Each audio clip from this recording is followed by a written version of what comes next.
and sit down.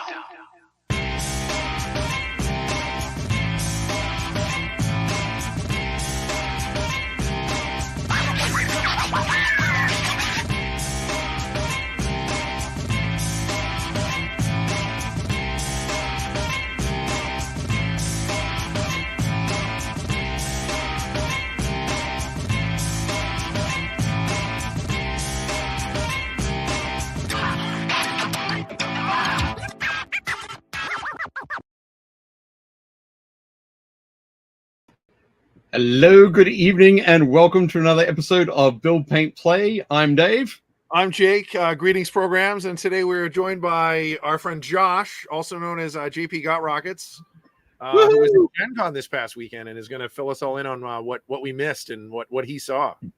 Hooray! Welcome, Josh. Hi, Dave. Thanks for having me on. Appreciate it. You know, it's cool to finally have you on and chatting about cool, fun toy soldier stuff. So, yeah, we'll be excited about that. In the chat, we've got Scott is here, so it's time to get a little painting done. Let's have a hell of a Tuesday, folks. Indeed. Dave Hummel says, "Yeah, you're back on for more mischief and mayhem." Oh wait, building, painting, and playing. Same thing. Depends on how well you do it. How flourishy you are with your hobby knife. Could be mayhem. Luis is here as well, saying hi, everyone. Jez Hunt has joined us. Hey, Jez. Great to see you back. Hope things are going well. You get to see the first 5 minutes or so live. Okay, have to catch up on the rest tomorrow. All good. Grendel NZ. Hi, Alan. How's it going? Good to see you. And yes, Jez, the most attractive and cool people do hit the like button and subscribe, and they also comment once the video is up. For sure. That helps us all. Alan says, it's still a work day for me, but I just got back from school transition visit for my youngest. Very cool. Patrick is here. Hi, Patrick. And John Stoning has joined us as well. Evening, everyone. Whew. Okay, cool. How's it going? Good? Good. It's going. It's been going. Excellent. So, Josh, for folks who haven't been hanging out in the chat for the last 4 seasons of Build, Paint, Play, or from the previous 3-4 years of painting Happy Little Minis, tell us about yourself. Oh, where do I start? Well, I'm an electrician by trade, but I paint minis on Twitch. I've been painting minis since 1989 or so. Cool. Kids read Lord of the Rings, Hobbit. I saw the Rankin and Bass when I was a kid. Of course, I played with action figures and Hot Wheels. And one of the crystallizing moments when I thought about where did I get my interest in minis came from the old Star Wars Micro World line. It had little dudes about 1.8 inches tall, so 28 millimeter scale before 28 millimeter scale was a thing. And I'd earned the whole Bespin set for up in my grades or some such thing that my dad made a deal with me. So that was kind of where it took off. And then there was a bookstore in town that had all the role-playing games and had Avalon Hill and TSR and all that sort of thing. And I saw the kids playing D&D. I wasn't really too interested in that, quite honestly. Just seemed like a lot of just, I don't know, faffing around a little. I liked the idea more of mass battle games, so I was interested in like the historical stuff, like Romans versus Celts or Napoleonics, but they didn't have any at the bookstore. And there was a kid that I used to skateboard with, and he had been painting Citadel figures, and I saw those and I said, those are really cool. And then it kind of clicked, everything kind of came together, and I was like, I got to get down. Next time Mom goes to the grocery store, I'm going to the bookstore. So I went and I took pocket money, because back in that day, a couple of less than $2, you can get one figure. And then I saw the High Elves, and there was a white dwarf with them in it, and they had painting guides, the heavy metal painting guides, and I was like, this is how you paint them. This is what they're supposed to look like. And of course, I had model paints. I'd been doing scale models for a long time. So I had testers, paints, and a few oil paints that had just kind of collected over the years. So I just started painting, and there was some Ralpartha stuff, some Grenadier stuff, of course the Citadel figures, and so I just kind of had a mishmash. Oh, at the same time, there was the Middle Earth figures from the Prince ones from August. Yeah, Mithril. yeah, Right. Mithril had them first, and then Darksword got the rights. Yeah, so I got those. I actually had them special order the Fellowship because they only had a few in stock, and so I started picking those up. Partly because they were already primed. They had pre-prime figures all the way back then. We think wow. this kid's doing it now, but with the Mithril figures, the draw for me for those, and they were like another quarter extra than everything else. They were a little more expensive, but it was they had like a white powder coat or a gray powder coat on them. Yeah, a gray prime coat on them, and so that was cool. And then, of course, how you do. You grow up, and then you move away, and you come back, and all your baseball cards and all your cool stuff is gone. Because we didn't think you wanted this. You didn't take it with you. Well, I live in an apartment with 4 other guys. Of course, I'm not going to take it with me. So anyway, I moved back and started working for the family company again, and started getting more into it. And I started collecting Bretonians again because that was the starter kit at the time, and I'd really like the Bretonians from it would have been second or third edition, with something like that when High Elves first came out in plastic. Okay, that was the High Elves in plastic were in the 4th edition starter set. Edition. Okay. So 3rd edition was the book, the big chunky book, and it had the chunky Weimar Armies book as well. And 5th edition had the Bretonians and Lizardmen. Right. Well, I liked the Bretonians, but you could never find them anywhere until that one came out. So I picked up that, and actually didn't have a lot of paints. I just started getting the craft paints at Walmart and using those, which was a nice change because growing up, I always got chided by my mom. Are you got those paints going again? They're making me sick. Put that stuff away, with the stinky enamel stuff going on. So, I mean, this is probably all pretty average for most people. Yeah, we talked about this at San Diego, right? Like, painting with like testers and oil-based enamels, and my mom coming downstairs and being like, "You got to open a window, like you're gonna kill yourself." Right. So, I found enamel, or not enamel, but acrylic paints, Bretonians, and I was doing that for a while, and then a friend of a friend found out that I was interested in that stuff, and he had a buddy that had just rage quit 40K, so he sent me all his stuff, and then I found out that he was part of a team, like a GT team, like a local, clubs used to be able to do at Origins, they would run their events, so they would run a 40K event. So I went up one year, 2005 was my first Origins. I went there and spent the weekend with them, and then we did that for a little while, and they got into airsoft, and then I got about 2008, I got in touch with Sea Dog Game Studios, who have Sail Power, and they were working on Tech Commander at the time, which is our mecha game, sci-fi skirmish game. And I saw them at this local convention. I said, "Oh, you got some really neat models there. Is it like big BattleTech?" He's like, "No, it's not BattleTech. It's our own IP." So I said, "Well, Brian, I've got some terrain that I did for somebody, but they didn't want it anymore. Would you like to have it?" And he says, "Yeah, bring it on up." So I went up to Columbus where they were, and that was just kind of my start with working with a company, the first company to work with. So that was kind of my foray into the industry. But I started going to conventions in 2005, 2008, 2009, 2010, and 11 is when I started going to Gencon.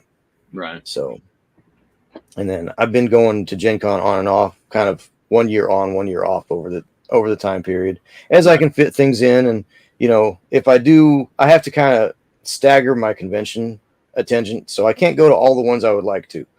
I would love to be able. Anybody can. Well, except John Russell. Well, I have done the trifecta: Origins, Gen Con, and Dragon Con. And when I have had less work, I have been able to attend more conventions because, you're sitting at home, you're getting unemployment money and really not doing anything. So especially if you work with a company like I do, I work with Sea Dog Game Studios and I run games for them and I do booth demos. So they say, hey, come on up. We've got to buy a room anyway. We'll get you a GM or an exhibitor's badge, whichever we need you to fill in a role for. And, come on with us. And so I sleep on the floor in a hotel room and Yep. and I get to go to conventions because I'm working. I'm too old for that. Yeah. I think 2018 was the last time I did that. Yeah. I finally got a roll away in the hotel room this past Gen Con. So excellent. That's good. Well, That's good. The squad is definitely liking your whole setup. Jez and Grendel and Patrick are all like, "Oh, that's a great setup. Where can we see? Let's see more photos of the setup." Patrick wants an MTV crib style tour of your whole setup. Your painting setup there. Yeah, it's really nice. So I was gonna say with your Twitch stream, we have the your Twitch channel linked in the notes below, so you can go and check that out. I know you usually stream on Tuesdays, like from 9 o'clock. So as our show is ending, you're starting your show. Are you streaming tonight as well, or? I will be. It'll start a little. My stream will start a little later, but we'll see. We'll see if we can finish a little earlier. Then we'll try and get it balanced in there. Oh, okay, that's it. Okay, let's do it. Challenge. Actually, I have. Well, the thing is, it's my stream and I can do what I want. So that's true. All good. Awesome. So, Jez also says that Mithril still do that set now. Nice. Before we get rolling, before I forget, I'm going to post about this on the Facebook as well. But I just want to take a minute to send a big thank you out again to Kat and Caleb at Army Painter and CK Studios, and Adam and the whole team at Army Painter, and for all the help at San Diego Comic-Con. I mean, we couldn't have done it without them. Like they were so awesome, and they helped us out with a lot of the paint and making sure everything was organized and together. And Kat and Caleb were great, like explaining stuff to folks at the booth. And then a big shout out to the team at Steamforged. Faraz is like one of their like events guys, and he's awesome. He came through in the last minute for us and sent us a bunch of epic encounters, monster boxes for Dave and I to use for lessons. And the models themselves are super cool. It's a really great D&D resource anyways, but having it and being able to get that out and get it in people's hands was awesome. So I can't thank them enough. Like we're really fortunate. Dave and I are really thankful that, we have like good folks that support us. So I just want to take this second to thank everybody for that. Yeah, no, super cool. And we have a photo. Josh has a photo of Kat and Caleb later in the episode. We've got that slid in there. I talked to Kat yesterday. Her flight got delayed. Yeah. Her flight got delayed, and she got a hotel and a meal out of it at least. So, yeah, that's good. Cool. Should we jump into the stuff? Let's jump into the stuff. I'm going to click that button there. I'm going to talk it all the way through as I always do, just because it helps me find the right things. Yeah, Dave. For those of you who are new joining us, Dave likes to narrate through what he's doing, which is great. Which we appreciate. Yeah, my hearing is going a lot, so I have closed captions on TV all the time. So I need to have that narration going. It's important. So yes, last week I didn't show any photos of stuff that I've been up to, but here are some shots. I think we've got it's maybe not this Saturday, but the Saturday after the Codex Imperial Agents drops. Maybe. Yeah. Sometime. I don't know if it's. Yeah, I think it's not this week. I think it's next week. Right. Cool. So yeah, I've been working on some minis from my Imperial Agents force. So these guys from all over the place. There's like the Gun Servitor from the Henchman, Inquisitorial Henchman box. There's the dude from like the Navigator there from. Yeah, the Navis Noble House. I think Blackstone Fortress. The Mystic at the front from Curse City. Yep. The Gun Servitor, I think, is from Blackstone Fortress. That's the non-AI robot man. Yeah, the not Man of Iron, Man of Iron. Yeah. And this Jacaro weaponsmith is from the Cruel Boys Hunters. Oh, nice. I was like, I figured it was a Jacaro, but I was like, that's not the Jacaro model I know. Yep, the Cruel Boys Monster Killers box. Oh, right. Yeah, there's a couple of monkeys in there. Yeah, there are. So we've got those guys. Pretty happy with how they turned out. And also used Janice Drake from the he's the Rogue Trader from the Blackstone Fortress box, along with the sort of attendants from the I always want to say Euclidean Star Striders, but it's not Euclidean. It's non-Euclidean. It'll send you mad. But so I've got them as well. Yeah, they're the what? They're the Eleucidian. They're the Eleucidian Star Striders. Yeah. It's not spelled. It's no, spelled weird. Yeah, it is. It is spelled quite weird.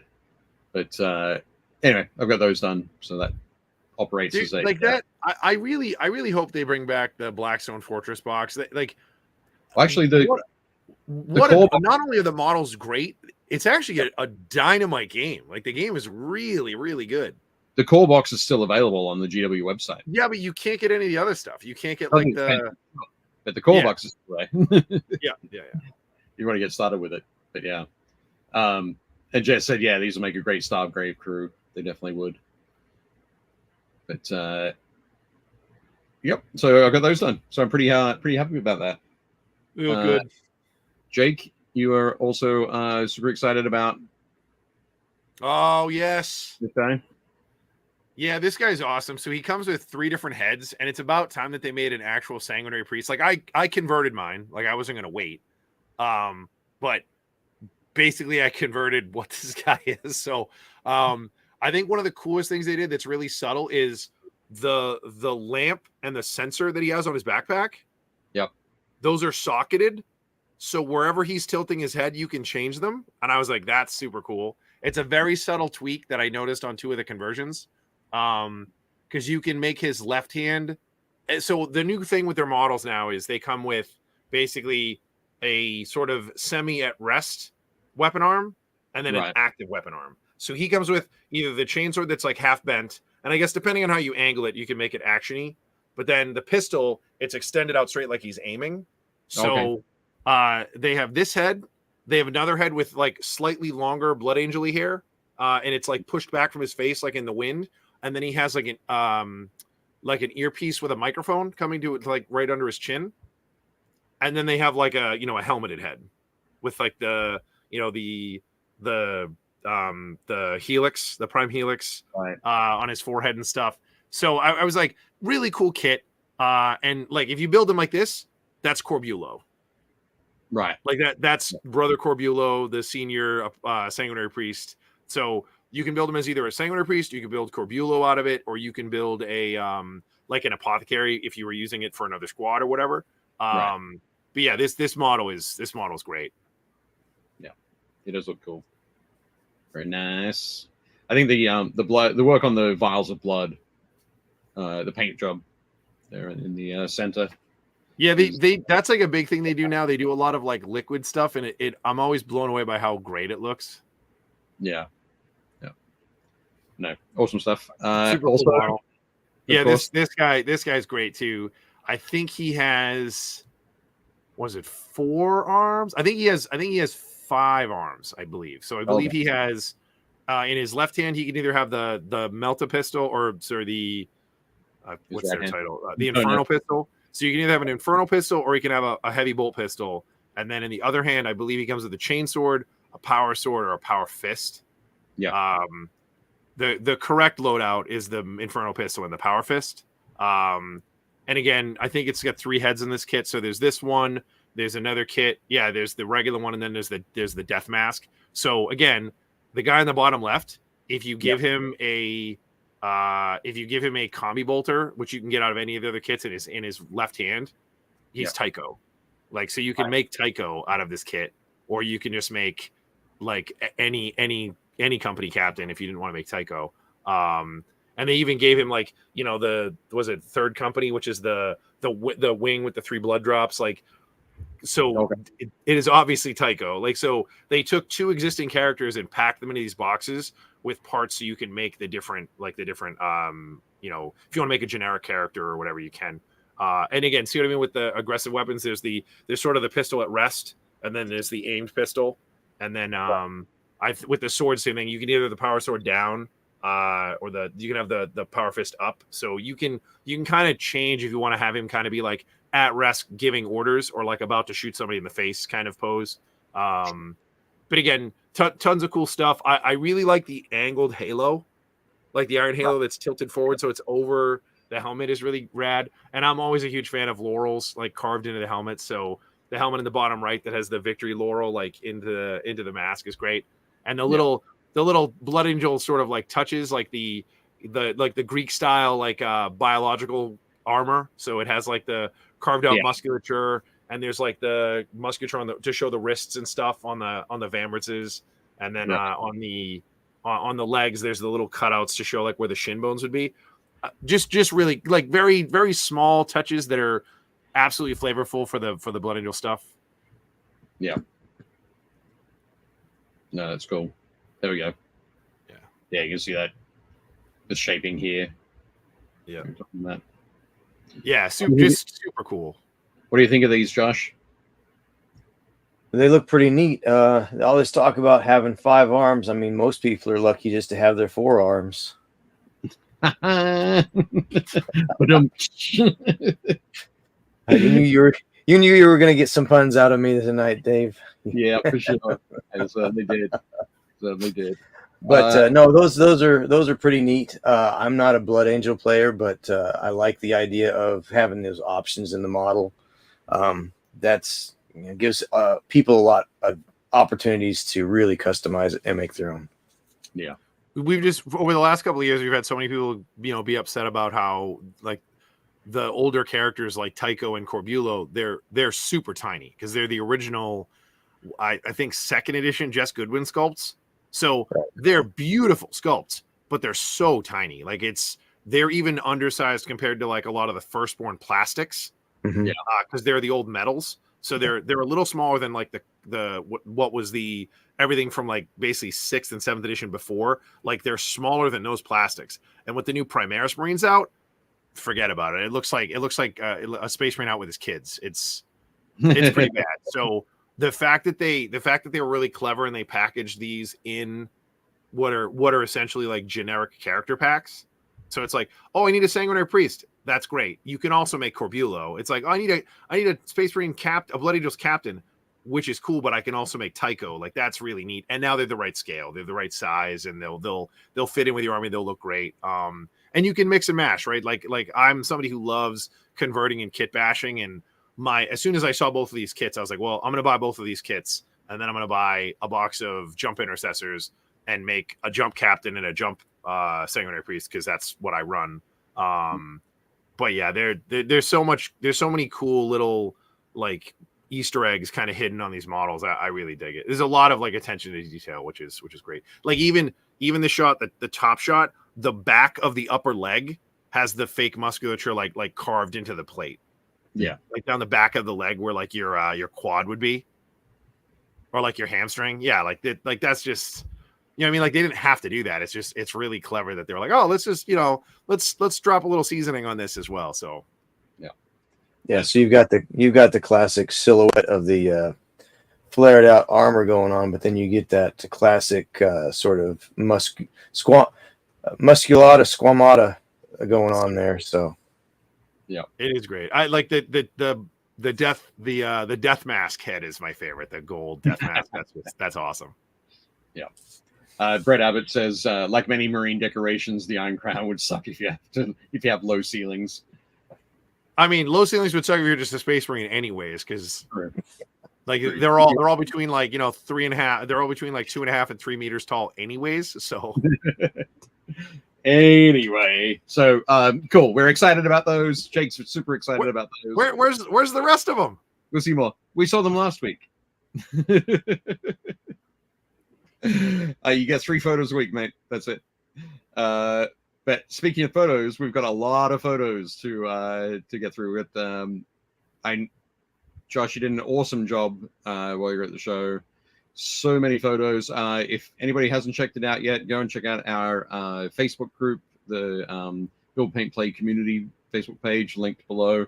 And there are a ton of great photos from around the convention.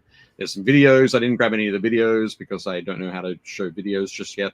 But loads of great photos as well that we will. And we're just looking at a tiny slice of them. So you can get a really good feel for what Gen Con's like.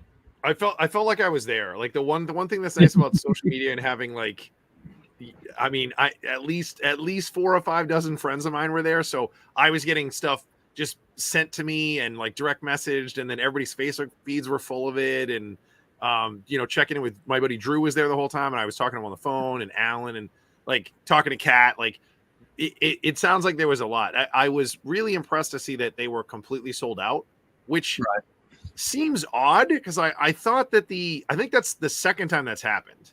Yeah. So I went for Gen Con 50. Yeah, and same. I think they had they topped out, I think, at 80,000.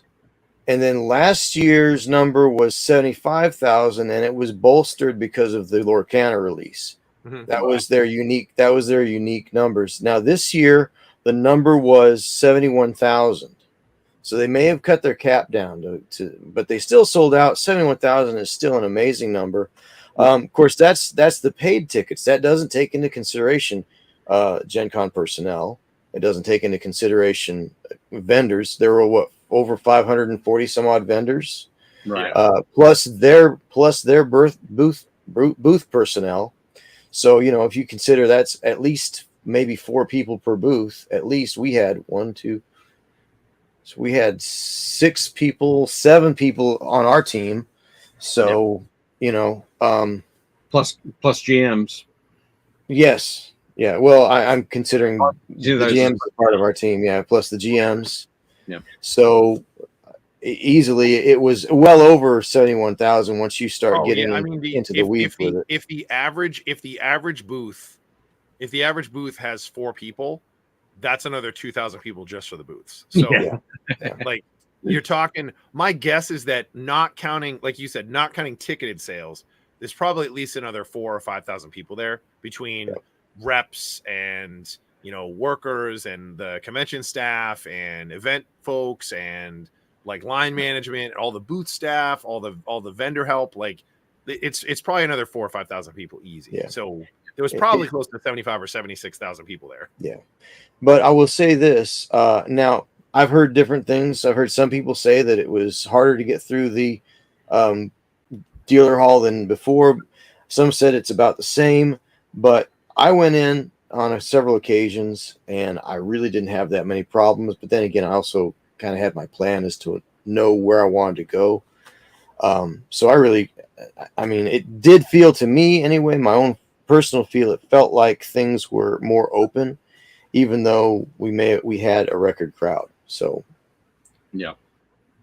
My favorite day to cruise around is always either Thursday or Sunday, because I feel like there's just less people. It's a little easier to cruise through and see everything. Like I like to, on Thursday I'll start where it's going to be really busy, like on like the big vendor side, and I'll kind of like start my loops, and then when I usually having a vendor badge, like we get there early on Friday, and I'll kind of do some more, and then Saturday do some more, and then Sunday I usually check out like Artists Alley and like all the indie stuff. But yeah, I mean, I get it. Like, but after Dave and I just got back from San Diego, it's the same thing. Like the hall at San Diego is just, it's insane. Like there's just so many people. But even Dave was saying it felt similar to Gen Con, like in terms of traffic per like square foot or whatever. But traffic density, yeah. But jumping onto the photos though, the D&D 50th anniversary museum. Yep. Talk to us about this. Okay. I was just Wednesday evening after setup. We set up the booth, and I was kind of moseying around trying to see what there was to see, and there were some people getting tickets and various things, and it was quiet. It was later in the evening. It was quiet, and I saw this on the floor in front of the in front of the escalator. So I said, "Well, this looks like about what I'm kind of interested in here. This is kind of the reason why Gen Con got started, Gygax and Arneson and that gang."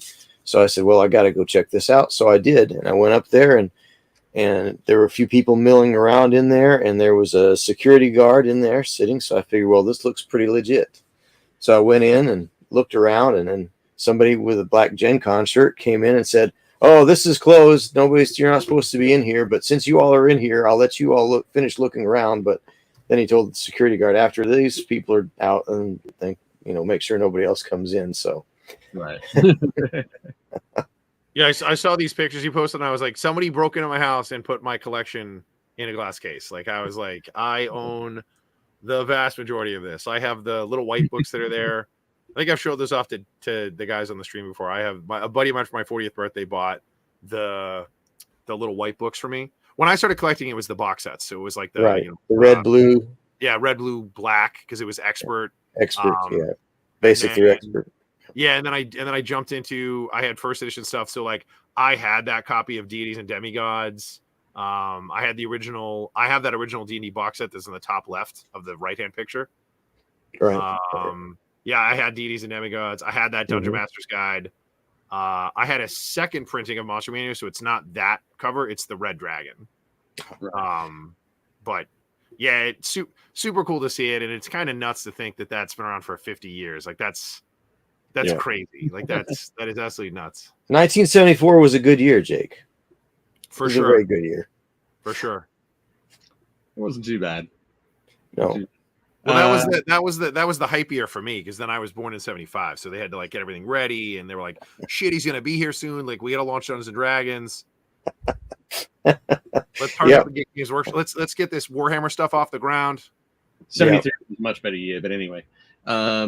These are the for those of you listening at home, the thing to keep in mind here is that we're all born in the late 1900s.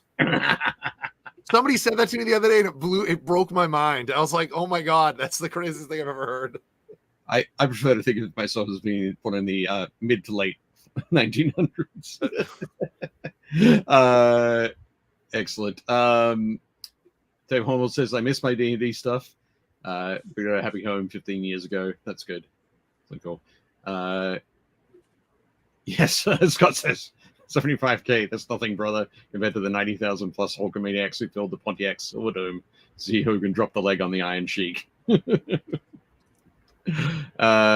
Excellent. Oh, Dave Hummel said he started playing in 78. Nice. But cool. No, that must have been awesome to get to see that. Yeah, it was really neat, because that stuff is all from private collections of people that were directly associated with the gentleman that developed the game way back then. So, yeah. I think one of my favorite interactions ever was we were at Gen Con. I think it was the 50th. I think it was the 50th. We were at Gen Con at the 50th, and I was working at my buddy's booth, and we make a bunch of like D&D themed T-shirts. And we have one that says it looks like a voting T-shirt, and it says Gygax Arneson like 75 or whatever, or Gygax Arneson 74. And this little girl was like, she wasn't little. She was probably like 12 or something. It's not like she was a toddler. And she was like, who's, like, obviously her dad had told her who Gary Gygax was, but she was like, who's Dave Arneson? And I was like, are you familiar with Apple? And she was like, I love Apple. And I was like, he's sort of like the Wozniak of Dungeons and Dragons. And she right away, she was like, got it. I was like, Gary came up with all the crazy shit, and basically Dave made sure that the math made sense and that everything worked. Nice. Awesome. So also Wednesday evening, this is the Sea Dog Games booth. Is that right? Yep. Sea Dog Game Studios. This is in the middle of setup. We just gotten the lights plugged in and all together, but usually we have a nice foam floor there, and you can't see it, but off into the corner, it'd be off to the left hand would be where we have a couple of round little cocktail tables set up that we can do booth demos and just show people kind of the highlights of how to play our games, Sail Power and Tech Commander, and just kind of give them a little rundown. Dave, that massive game that we saw or maybe I was with Jeff Smith. We saw this huge table at Adepticon that was like the long way. So normally, you'd play across the short way. It was like 3 tables end to end the long way, and it was all boats. Yeah. Was that, well, there was it was upstairs. It was in the hallway upstairs, right opposite the Golden Demon stuff. Yeah, they okay, so there were 2 things. There was an Armada game going on across No, I know what Armada looks like. It wasn't Armada. So yeah, if they looked like sailing ships of the 1700s to 1800s, that was ours. That was ours. Yeah, it was pretty cool. Now, definitely got a good photo of it. We actually developed the game, or I should say Brian developed the game in 15 millimeter, but because it was hard to produce because they were all cast resin hulls, and you had to cut down all the little doweling and pieces of wire to actually make the masts. But we actually have a new product this year. And it's actually called the Captain Series. We've scaled down. We've gone to 6 millimeter scale, and it's basically 1 box. And you take it out. You've got the hull with the pre hole. It's got a hole already made for it, and then you just snap the mast out of the frame, stick it in that hole, glue it together, just like that. Stick that on there. Then you put the 4-sheet on,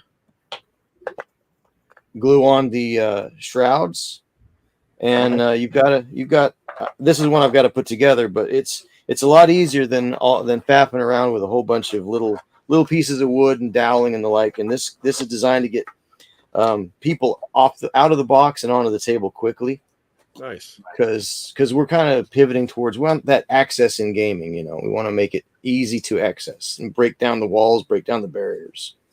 Cool. So that was one of the things we were selling this year. This was kind of these last couple of conventions. That's kind of been our flagship product. There you go. Nice. For this year. I must admit, I'm not ready for that one, but yes, I'll be ready for it next time around. Excellent. Cool. So we also you also spotted some stuff. I think it was out in the hallway. Yeah. This was in the display cases, and of course, this is the new iteration of the Fallout game there from Medius. It's the factions game.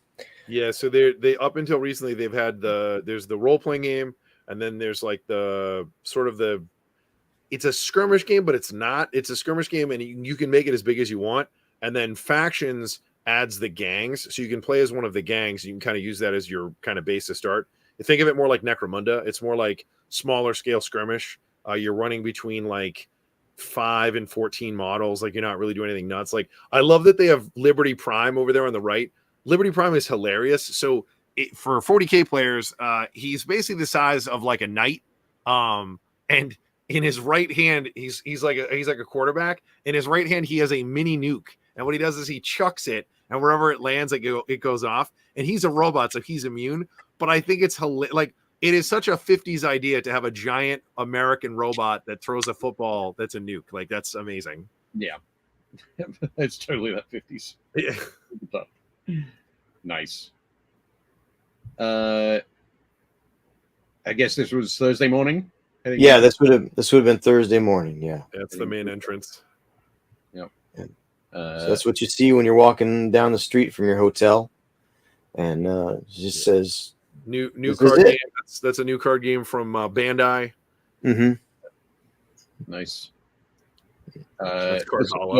Early days in Card Holler. So for those folks who haven't been to Gen Con, do you want to describe what Card Holler is? Yeah, so they have a whole lot of cards from old cards, used cards, cards that aren't being played anymore, games that are dead, overstocks of low price Magic cards. I guess I don't know too much. What would that be? Lands and things like that. Yeah, it's just bulk. Very it's common. Like bulk. Bulk commons and uncommon stuff that's not worth anything. And so they go in and they have kids and various people come in and start building these crazy towers, and then they knock it all down for charity on on Saturday night. So it grows. This thing starts on Thursday morning, and this is Thursday morning. They had already started even before I went down there. I went down there probably around 8 or so, and this was already where they were at with that particular project. So they really get going on it, and then it gets just amazing. Just a lot of creativity goes into that.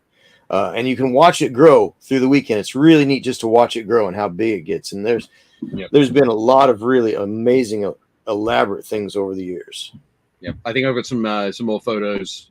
You took a couple of shots during the weekend, but so we've got those coming up.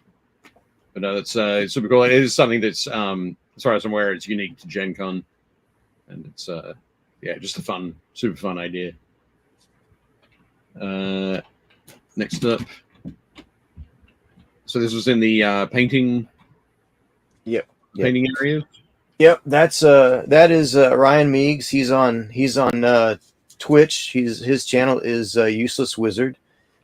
He's doing some really great work over there. He's really dialing in his non-metallic metals. He's really good at that. He's very, very precise about that. So I'm not sure what class he was teaching there this year. I know he was teaching a lot of classes, and I didn't bother him to find out. And I didn't get to see him again after I saw him there at his classes there. But he teaches classes and earns his way through Gen Con, and gets to go and teach people his passion and show people how to be really great painters. Yeah, that's super cool. So in this room though, you've got is maybe like 4 or 5 classes that might be running at the same time. Yeah, several classes, 4 or 5, maybe 6. I'm not sure, but there are usually several classes going at the same time. Right. So you could conceivably load up your schedule and go from an introduction to miniatures painting to, glazing, wet blending, non-metallic metals, and get the whole range of soup to nuts of how to be the best painter ever and start winning GDs and stuff, So yeah, that's great. It's very cool that they've got that. So yeah, and if anybody's looking for something like that in the future at Gen Con, look for the MHE events. So the miniature hobby events is what you're looking for in the schedule. I think when I first went to Gen Con, I looked up to see what was going on, and I couldn't find anything because I wasn't searching for MHE. But something to keep an eye out for. But no, that's great. I was gonna be careful once I type something in the chat. Ronnie Renton. Next up, yep, Ronnie. So, what was the big thing that they were plugging at the Mantic booth? It's a Halo game. Halo. This looks incredible. So the last time a company touched Halo, it killed them. So for everybody who remembers Spartan, so Spartan made Firestorm Armada, and they made I forget the name of their like miniature epic game. But it killed them. And like I was talking to Ronnie about this at Gamma. And he's Ronnie's the best. He's another great, he's another good guy from the old school. Owns Mantic. They make the Hellboy game, which I absolutely love. They make Dead Zone, and they make Kings of War, and they make a bunch of good stuff. But this is a new skirmish game. It is super cool, and there's 2 versions of it. You can get the base game, which I think is what Josh has. That comes with it comes with 8 Spartans, and you can run them in fire teams of 4. Yeah, it's based on the Dead Zone rules, which I think is really neat. A great concept. You don't really have to have rulers or anything. It's just there's 3-inch squares, so 3-inch cubes. So up, down, left, right, back and forth. You just move your figure into an area on that square for your movement, and then of course shooting and the like. But it's 8 models, 8 figures. You get a play mat, you get card terrain and tokens plus weapon cards, everything you need to play the game. This is just the Recon edition. This is kind of the light starter kit. Actually, this doesn't. I think this doesn't go out until next month officially. I believe. Yeah, I believe it. I believe it drops. It's either the end of August or the beginning of September. And then, of course, you've got the Spartan edition for a few dollars more. So the Spartan edition comes with basically 4 of the elites or the Jirohani, the big crazy aliens with like the split lower hinge jaws and like the power swords. So it's the same thing. It comes with 8 Spartans and 4 Jirohani, so you can basically run. You can mix and match your kill team, so you have the 4 guys you want, and then you run against the 4 elites. Yeah. But yeah, it looks really fun. The models are really nice. Like the models are really, really cool. Yeah, I mean, I'm a sucker for Halo. I mean, I'm a sucker for power armor anyway. I read Starship Troopers when I was a kid, and that kind of led, I saw the 40K stuff. I was like, oh, that's interesting. So, I'm a sucker for power armor. So Halo, played several hours of that when it was out back in the early 2000s, and yeah, it's going to be fun, I think. And it's a rule set I'm already.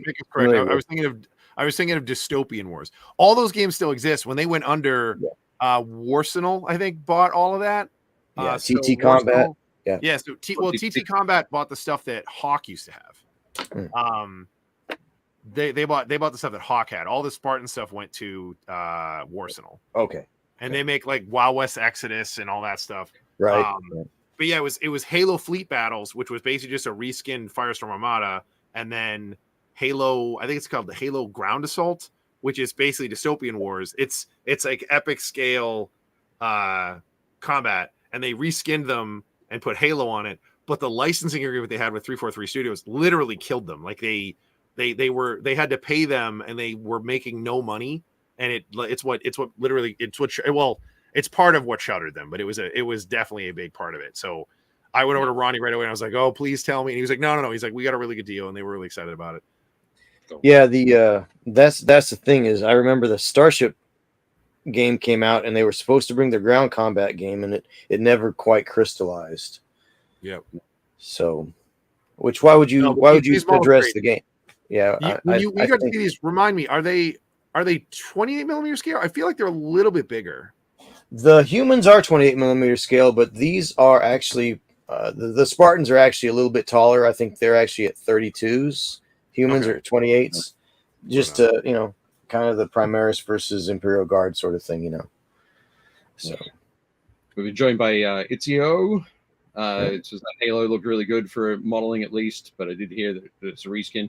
Yeah, the game system is a reskin of Dead Zone, which is a tried and tested Mantic game. Dead Zone's been around for 8 years, 9 years. It's like 90% Dead Zone. Like because there are a couple of new mechanics that are different, but yeah, it's if you can play Dead Zone, you can play Halo. They would connect with more with Halo. Yeah, for sure. Yeah. That's cool. Excellent. Scott says, anytime I play a first-person shooter, I instantly turn into my grandfather and can't do a damn thing with those Nintendos. I hope the minis are nice to paint. I'm pretty much the same, Scott. The minis are super cool to paint, and if people don't want to go all in and buy the whole set, they sell a paint set. It comes with 1 Spartan, I think, and like 8 paints. But yeah, if you just want to get your hands on it, I mean, but price point wise, like Mantic, Ronnie's always really, really good with his price points. It's not super expensive. So the Recon edition was $75. Yeah. So,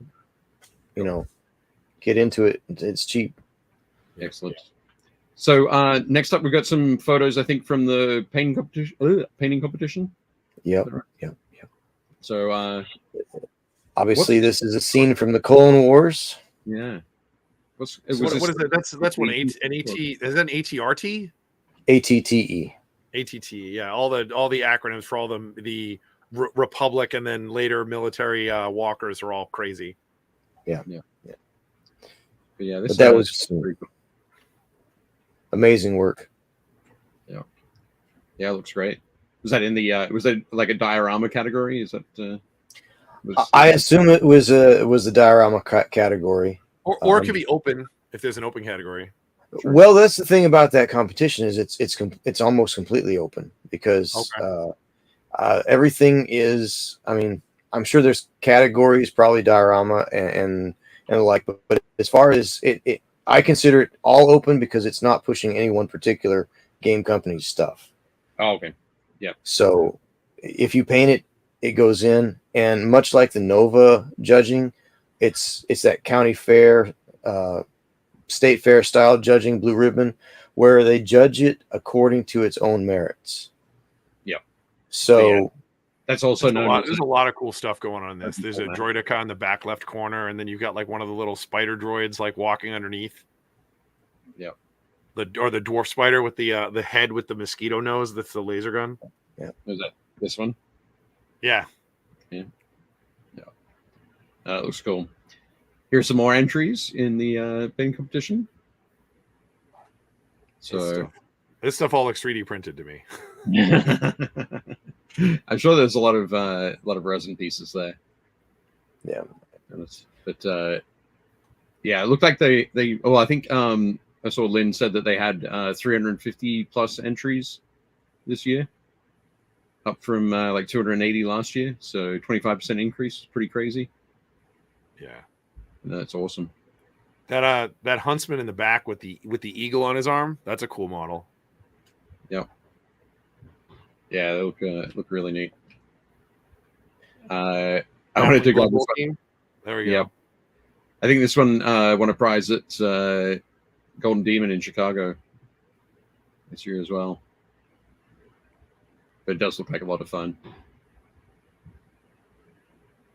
They're hilarious. Yeah, that was nice. That was a good job.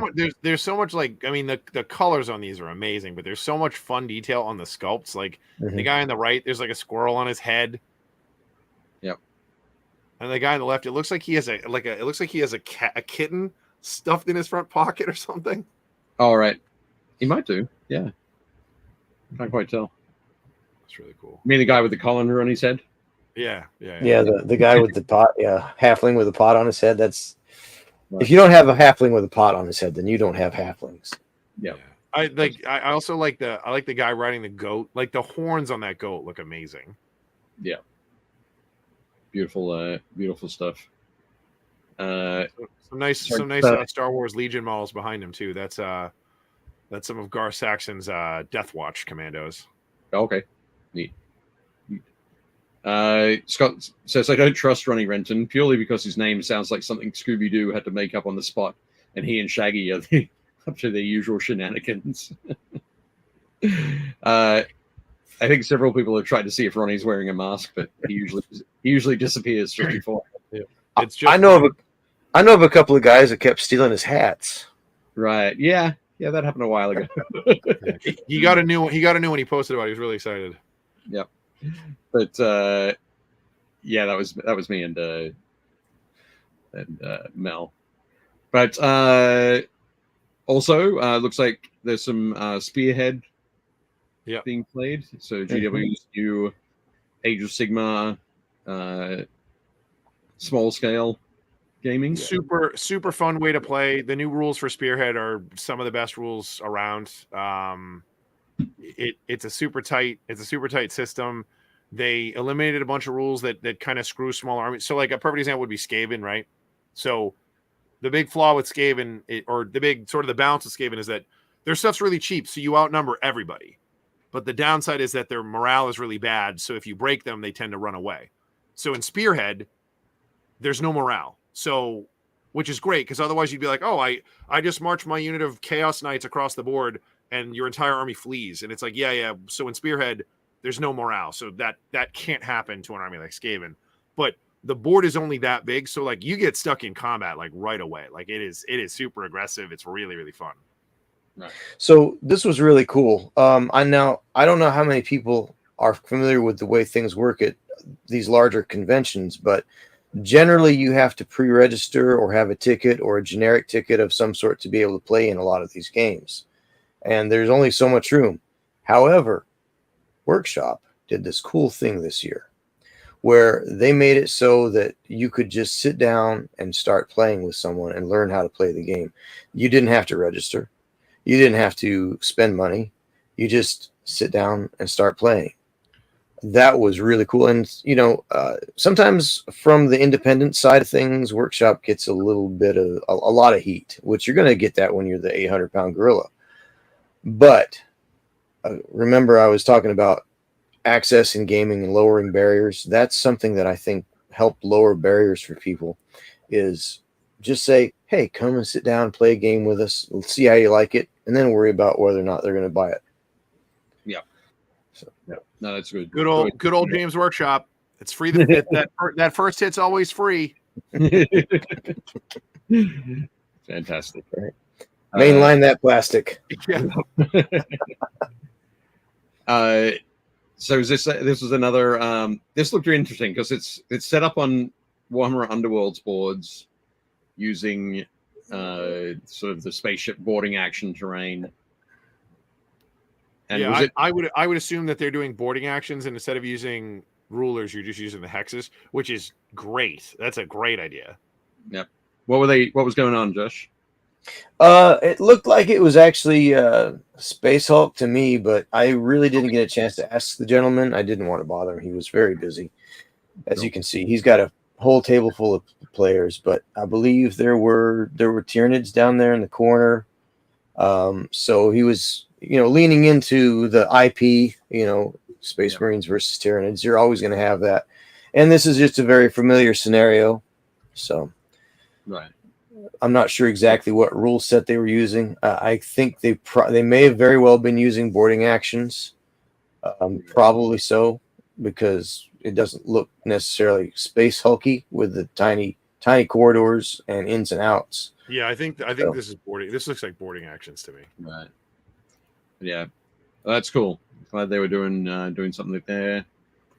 Then we move over to from the Indianapolis Convention Center into Lucas Oil Stadium, the Indianapolis Colts, and So, actually, this game is this. This is our game. This is Tech Commander. It's 10 millimeter scale. High speed combat in a science fiction universe. This is one of the units from it. I've been working on this. Cool. It's too dark to see, but I'll have pictures up on that next week. But it's a fast-paced sci-fi skirmish action, and this is our deathmatch game, which allows you to advance through the array of models that we have ready for our players. So you start out with a low count model, a low power model, and you work your way up to a high power model. So this is just some of the gameplay. It's very fast moving. We don't have, basically, the way you outfit your rides is if it has enough power to run the weapon and it can hold enough weight on its chassis, you can outfit it. We made it very customizable, so you can in fact pop your weapons off. Right, you can pop your weapons off and stick new weapons on, and not necessarily mid game, but when you're doing your list building, you can actually take them from one mecha and put them on another mecha, just like that. And so you can buy a couple of packs of weapons and outfit all of your rides for the rest of your life without having to. Is it miniatures agnostic, or is it? We do produce our own miniatures for it. I mean, you can play miniatures agnostic with it. You can play, if you have BattleTech figures, you could play with BattleTech figures, because a figure is just a representation of what you have on paper, right? So you can, and we don't have a problem with people doing that. But if you want to have the actual representational model, you're more than welcome to buy them. So Izzy just asked, I've heard of Tech Commander. Sounds nice. Where can I check it out? I put a link in the chat there for Z-Dog Game Studios. Yes, that's exactly where it is. And then, of course, we run our games at most historic HMGS functions, from Little Wars to Cold Wars. NashCon, they're going to be at NashCon in 2 weeks. I'm not going, but they'll be there. And let's see, Origins, Adepticon, Origins, Gencon, the big ones. Yep. So that's where we're at. cool. So I also love this this photo. That's a great dragon. Yep. Yeah. I like the banana for scale. Yep. Yeah. Banana for scale is always important. So was what was this? Where was this from? This was from the War Machine Hordes area. Of course, that's all under Steamforge Games now. So I didn't see that. From what I saw, it didn't look like Steamforge's taking over that brand has hurt its player participation or interest. Okay. So there were those were just loads of people playing that and Monster Apocalypse. So all the old games that were at Privateer Press are well in hand and well loved. But you see the table behind it. Yep. That table had like a whole cavern system on it, and it looked to me like they were working their way down the cavern system, and the big bad dragon was the last thing that they were facing. So excellent. Sorry, I wasn't sure if I had another War Machine picture afterwards, but I don't. But next up there, so this was was this in the Modifius booth? This was actually in the events hall. Okay. Which it's very loud in the events hall, which I'm glad we're running our games on the football field, which is very quiet, in fact. Right. But the events hall has a lot of really cool things. It's where the BattleTech grinder was.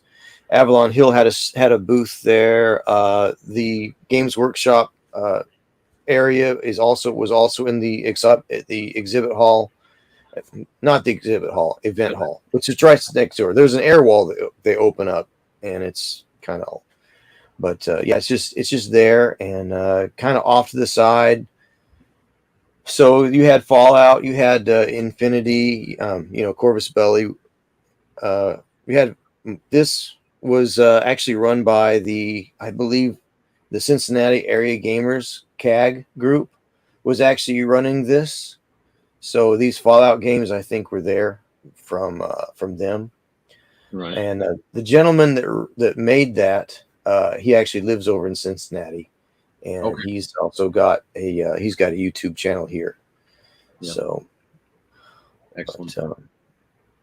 But yeah, and of course, he was using Goblin Hut's Dirty Down Rust effects on that.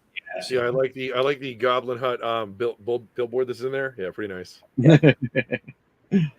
But yeah, definitely cool. Shout out to Mark Henry. Awesome. So next up, I picked this out. I think you had a whole bunch of photos of. Was there a mech painting competition at the Catalyst booth, or? I don't know. This was actually at the Grinder event area where they were actually, and so they just had these on display. I don't know if there was an actual painting competition or not, but I just thought these were really cool. They were on display, so I don't know necessarily who painted them, but they were really cool. They were that three-legged mech is really nifty, really well done. I love the dirt on it. I love the wear and tear, the graffiti on it, and then if you see it, it looks like it's crushing down on another smaller mech, or maybe it's an environmental suit. It's holding I think that's a 55 tonner. That looks like a Hunchback to me. Mm-hmm. Possibly. It's picking up a Hunchback. So the big three-legged one is a super heavy mech. They don't exist until way later in the timetable. Because in the normal rules, you can't have anything heavier than 100 tons. And I think the super heavies are all way over. So they have some weird secondary rules and stuff like that. We don't see a lot of them in a lot of the play that we have in our neck of the woods. It's mostly people running clans or Succession War stuff. But yeah, it's a great paint job. Really, really cool. Yeah, we mostly run 30-25 to 30-50 around here. So it's the best time to run. Excellent. Awesome. So yes, couldn't be Gen Con without talking about the food trucks. Yes, so there were nearly 40 food trucks this year. I believe the actual number was 37, I want to say, but close enough to 40. So they just lined the street with good things to eat. There's barbecue and there's burgers and there's pub fries. There's a place that has British pub style food, fish and chips. There's ice cream. There's tacos. There's just all sorts of things. Baked goods. I actually, for breakfast, I went and there's a truck right up on the left-hand side of the screen. You probably can't see it. I believe it's the red one there. Oh, And they had eggs Benedict. They had wow. lobster. You could get lobster or smoked salmon, eggs Benedict. And I said to myself, "Do I trust lobster? Do I trust lobster? Do I?" As a New Englander, the answer is no, because you're in a landlocked state in the middle of the country. I'm not getting seafood there. Yeah. So I had to say in my best down east accent, I said, "Do I trust lobster from a food truck?" Well, I reckon I do. Okay. How was it? Actually, I had no problems. It was actually quite good. Cool. No ill effects. That's good. So, thank you for taking the hit for us. Jake wouldn't have. Nope. That's awesome. Very cool. But no, that looks great. And I saw that I think I saw a schedule of the food trucks as they were cycling through. But I was very happy to see that Island Noodles is still a permanent fixture. So Island Noodles also always do great food. They had a license to print money, I think. Yeah, pretty much. But looking awesome. Next up, Malifaux. Yeah. Now, I didn't catch anybody playing Malifaux other than the one game of the other side that I caught, which was really cool. I loved the terrain they were playing on, but these were just little, what are these, 2 foot by 2 foot mats they're playing on. Yeah. But the thing that caught my eye was, I don't know if you, well, here I'm trying to point it out to you on the screen, but several of these, you can see there's little lights inside. These are 3D printed pieces of terrain. Yeah. And so they had the little tea lights going on, so they would flicker or the crystals would glow. So they were playing Malifaux on these. I don't know what the scenario was. I'm sure it's some sort of scenario for that. But, I know we have our resident Malifaux fan here. So Malifaux is, in fact, a game. Here's the game boards to prove it. Well, so to prove my point, I see one guy in the photo playing it, and I see a whole bunch of empty chairs. So I think I caught them between sessions. This poor guy in the hat is waiting for Scott to show up so they can play a game of Malifaux. And there's all this beautiful terrain. Scott just jumped in and said, "Lobster kept cold by the whims of a diesel generator, then cooked by a person working their 23rd weekend in a row. Silver star for Josh." Well, at least it's not a Purple Heart. Yep. There we go. That lonely guy is waiting for you, Jake. He needs your support. I don't know what this game is. I've never heard of it. Yes, you have. It's Malifaux. I've heard rumors.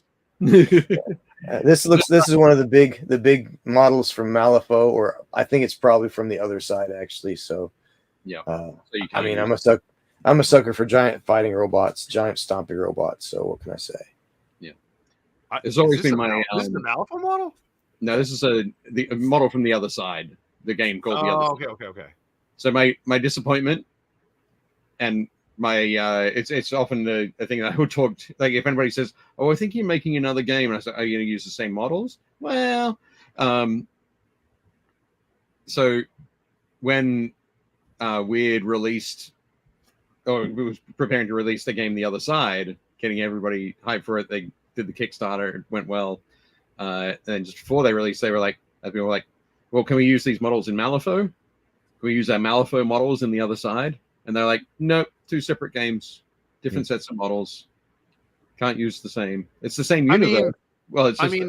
I get it, because you got games like, Warhammer Fantasy and 40K. You can, other than your demons, you can't use the same models.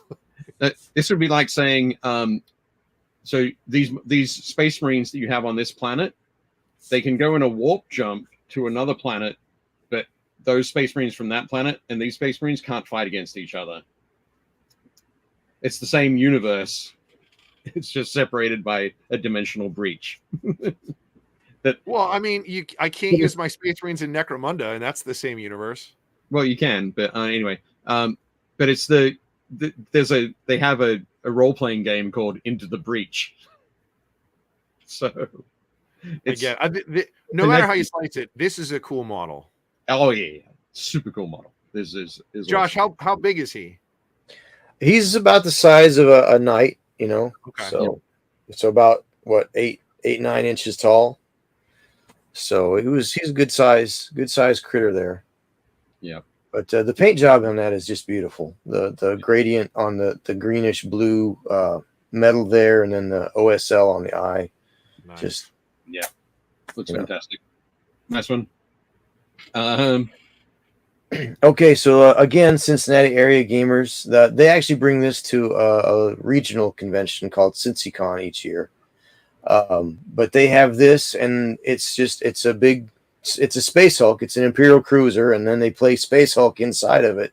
So the table is set up in there, and then they've got little side wings, like shelving units inside. That they've also got little scenarios, little off side games going on of Spacehulk. Yeah. So they've got the main one. That's the main one, and then see all these. I keep on trying to point it out to you, like you're here in the room.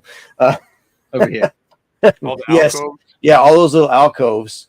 Some of them they use as staging areas, but other ones they have little smaller areas being explored by other chapters of Space Marine. So in one of them they've got some Deathwing rolling through, and of course this main corridor here they've got at least they've got Blood Angels, but I don't know if they have anything else in there. I couldn't remember. I did get a shot of the Blood Angels they had down at the other end as staging for getting ready to put on the board. But in those other cubbies there, they've got other chapter Terminators actually battling it out on other parts of the ship. So yeah, no, that's super cool. Very cool to see that sort of connection, and obviously having that huge sort of centerpiece to draw attention to it all. Yeah, neat. So this game, what was this? Was this? That's this weird game from this little company called Mantic called Kings of War. I don't know if you ever heard of it, but that's a Kings of War game going on there, and looks like I caught them just at the right time. They've met in the middle, and they are just slugging it out. Yeah. So there's an enormous line of basically everybody is fighting all at the same time. It snakes across the table. So down here at this end, you've got some Infernals and High Elves, I think, and down at the other end, you've got. I saw some various of the forces of nature, like their lizard men and the like, fighting. Also, I think they had their equivalent of Chaos Dwarves, the Infernal Dwarves or whatever they are. They were fighting the forces of nature at the other end. So the whole game just had all your factions, all your good guys versus all your bad guys. Just a big, massive battle. Yeah. So, but they're definitely it's definitely on. Yep. Looks like Cal and Patrick want to see that at the store, Jake. I mean, those are just tables turned sideways, guys. We can do that. Excellent. You heard it here. Jake said he was going to do it. But yes. Now, very cool. Okay. So yeah, Corvus Belli were there, of course. Yep. A bunch of demos for Warcrow. Yep. Did you get a chance to play this at all, or? I picked up a copy. This is going to sound horrible. I picked up a copy to give away on my stream when I hit 400 followers. Cool. The thing that barriers me from getting into it though is proprietary dice. Oh, okay. So that's kind of my. It's just another thing to get lost, and otherwise, I probably will download the rule book, because the cool thing about Corvus Belli's games is Corvus Belli has always had it like this. Is they make it, again, lowering the barriers to entry, right? Yep. You can download their Infinity book. You can download their Warcrow rule book, all for free from their website. Right.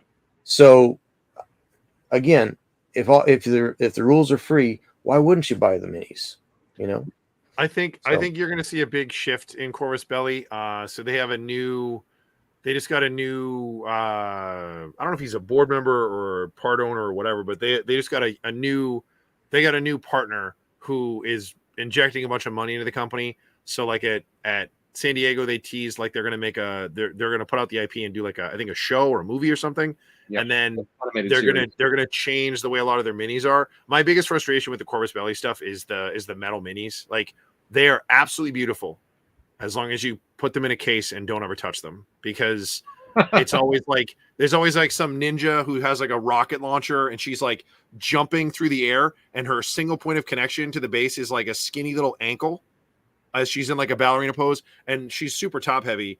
So you have to pin everything, but if you move, like I've watched so many beautiful minis just get like bent the wrong way on a table and break. Like I love their stuff, but if this new partnership works out for them, it seems like they want to start doing more like casting.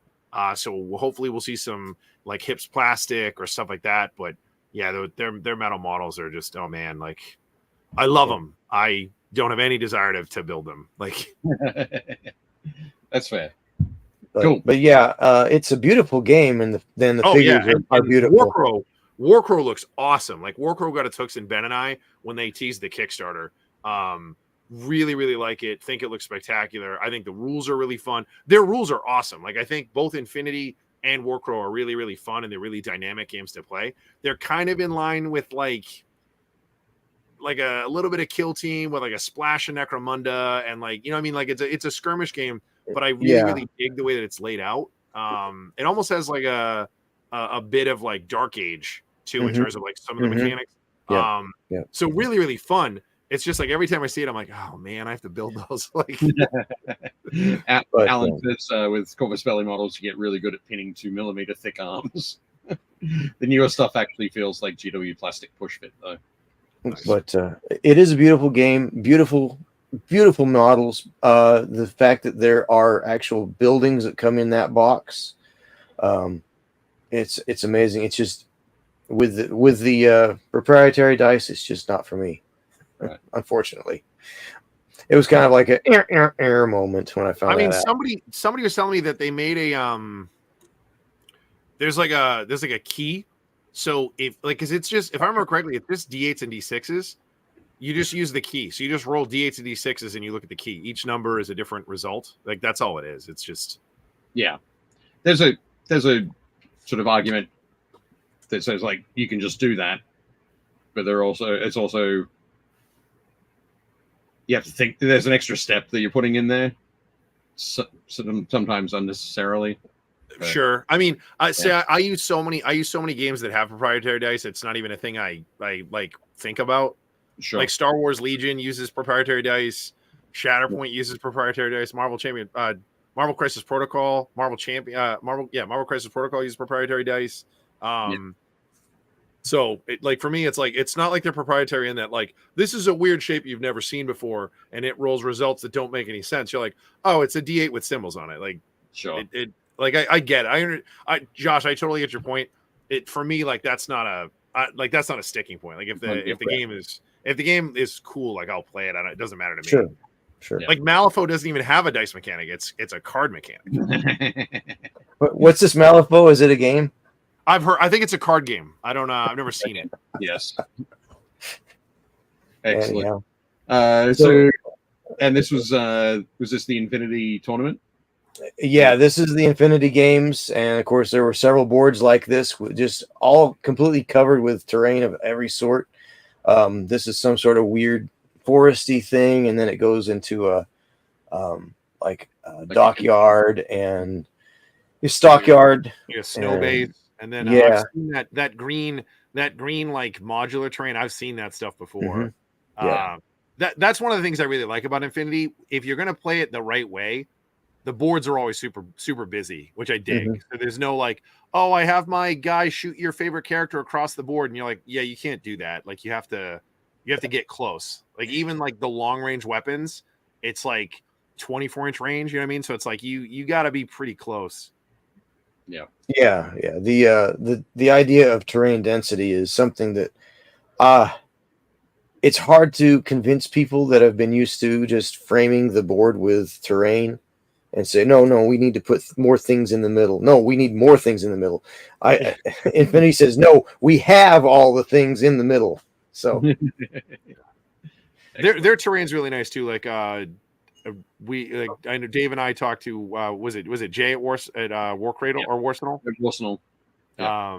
And like they have some just awesome kits that are like pre-painted and really, really nice MDF stuff and like really cool curves. Like that's always a big thing for me. Part of the reason I don't like MDF is once you build it from across the room, I can be like, that's MDF terrain. Like whereas like a lot of their new kits, they're so nice. I was like, holy cow! I thought this was like all like built and it's modular. And Jay's like, no, it's a kit. It comes like this. I was like, that's amazing. Yeah, definitely cool. Moving on. So on the left, was this Sail Power? Yeah, that's our Sail Power game. And we were playing, our convention game of Sail Power is a persistent world throughout the weekend. So when our first game, we start with conditions of the world, and then those conditions change as players make decisions. So it's kind of that, Sail Power is an open world game. So it's kind of that intersection between miniature war games and role-playing games, because it puts you, the player, in the position of being the captain, and you have all the power of a captain of the time period, which, as we know, was the closest thing unto God on earth. So you are able to make treaties, start wars, end wars. You can develop trade routes. You can deliver the mail. You can explore. All of the islands on the board are explorable. So you can go treasure hunting with your crew. If you've ever played the Sid Meier's Pirates game, it's very much like that. Think Grand Theft Auto, right? Nice. Excellent. And on the right is some Legions Imperialis. Mm-hmm. Dude, there's some old ass warhounds on that board. Those are the old metal ones. Yep. It's yeah. So was this another Cincinnati group, or was it a different? I'm not sure. I believe it was from the Cincinnati group. Because I've seen those walls before. I saw those walls last year at Origins, so I believe it's them again. But they had the whole 4x6 table just covered with little tiny tanks and little tiny titans and the like. Yeah, all sorts of little army men. So excellent. Some of that stuff is from the original Space Marine game. Yeah. Mm-hmm. Excellent. Yeah. I was going to say, when you posted this, it was like, "Hello, Fuss, I'm my old friend." Yeah, I was like, what's happening? I was like, Facet doesn't exist anymore. So yeah, what's going on here? What's the story? So Fazza is back, and they actually were at Gen Con last year, they were showing. I thought this was just people playing Facet Leviathans. Fazza's back. That's crazy. Yep, there's a small group that were able to get it and bring it back. And so far as I know, I think Leviathan's the only thing they've got. But these guys were playing Leviathan. I think they were actually doing demo games as well. Just kind of introductory games people could sign up for. And of course, you can see the 2 boxes of product there. So, but yeah, Fazza's back, baby. Does this run on the same rule set as the Fazza used to make the Star Trek game, and I loved the Star Trek game. Does it run on the same rules? That I don't know. I didn't. These guys were playing. I didn't stop and ask them. I'll have to do some digging. But I do know that, as far as I understand, some people I think in our group actually know who these are. At least one of these gentlemen. So I probably could have asked him, and looks like he's probably been around long enough to know the answer, but I didn't. I was taking pictures and looking around for the next cool thing, but I think it's really cool that an old friend is back, so. Yeah. I tell people all the time, when I was a kid, it was like basically Avalon Hill, TSR, and Facet. That was it. There were no other game companies. Cool. So yeah, this was from the War Machine Hordes. Mm-hmm. Yep. Tables. Yep, that was from the War Machine Horde stables. And crazy looking. It is insane, isn't it? It looks wild. It's Yeah, like a rhino. It's like a rhino crossed with a gorilla with like some little T-Rex arms underneath and and covered in rockets. You know, of course. they did a nice job with putting some gem work, I think, on those, or OSL right there on those little lights on the sides. Yeah. So I think there's some gem work there. It looked like, but yeah, the gentleman that was running this had a dead pile right there, and that was sitting right there. And I asked him if I could take some photos of it, and the terrain really sets it off, and it just looks like some gnarly beast just stomping through town there. So, but it was pretty good size, a good 6 inches tall. So, not a small model, but they did a nice job on it. Yep, that looks great. Nice. Oh, so The Urban Mech. Yep. So that was outside. Mm-hmm. Was that near the so whereabouts was that? Is this what's That's this? the Urban Mech? The Urban Mech is right in front of the main entrance where Card Hall is. It's it's outside the door on the right. Right. Yeah. Okay. Cool. And then yeah, that's more of Card Hall as it has grown over the weekend. Yep. Looking pretty cool. So that's the gaming area on the playing field at Lucas Oil. Yeah. So I've been to Gen Con every year since 2016, and I've never been out onto the field. Like I've never, I either don't have any time or like I'm stuck in the vendor hall. Like I've never gotten to go out here. Yeah. So this floor is nylon or plastic, which is amazing for sound abatement. You'd think with all these people out there playing, and last year there were even more people. Like last year, all those tables were filled, but you'd think it'd be a lot louder in there, but it really isn't. It's actually not unmanageable. Unlike where the BattleTech and the Malifaux and that Spacehulk outfit were set up, that hall it's short ceiling. It's a metal ceiling and it's hard concrete floor.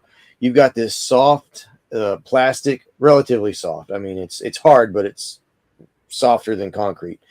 And it's hollow and it's over top of the grass. And then as high up as the ceiling is, there's a lot of sound abatement in there. So you could actually speak at a normal volume and be heard by your players without having to try to drown out or be drowned out by everything else that was going, all the ambient noise. And then all the way around, when you go up, I love all the fans you guys have in the foreground. They're like, yeah, game. Like they're just like, yeah. So that was a lot of people just taking breaks and coming in from the food truck and sitting down to eat. But not only is it on the floor, but if you go up these stairs up to the bleachers, you see where the mezzanine is, right? You could walk through there. And there were more games in there through the mezzanine. Oh, going on around the around the outside. And then the really cool people like probably Joe Manganiello and Luke Gygax and probably like Matt Colville and all those. Those games actually take place up in the skyboxes. Yeah. And so the whole place gets used. Yeah. So excellent. Just quickly, Scott said, "How awkward is it when Faso walks past Catalyst Games? Is it like when you treat your girl bad and she leaves you, loses 80 pounds, gets a PhD, wins a Nobel Prize, and you have to move back home?" Pretty much, yeah. I only think that it's only a couple of the original people that are in that group that brought it back, but I mean, TSR's in the same boat. Like, there's a whole thing where apparently, like, one of the kids or one of the grandkids of one of the owners of TSR is trying to like reactivate, or TSR supposedly is back, but all they really own, I think, is Boot Hill and Top Secret. Everything else Wizards of the Coast bought when they bought the license to Dungeons and Dragons. So they bought like Gamma World and Dungeons and Dragons and Spelljammer and all that stuff. I think the only thing they didn't get was, I think oh God, what's the sci-fi one?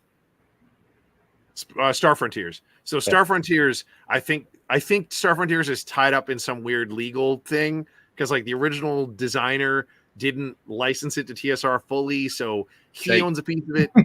Yeah, it's a mess. But like, Let's talk about like, Gencon. Let's but in talk terms about of FASA, like I don't know what else. I don't know what else they have the rights to still. Like Leviathan. So continuing on to talk about Gencon. So more wonderful paint jobs. More.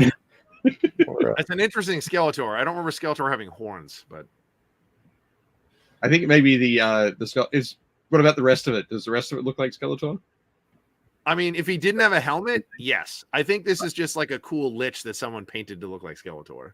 Yeah, I was gonna say. I thought so. Or it's like it's like a third party like 3D print that looks slightly different than Skeletor, so they don't get sued.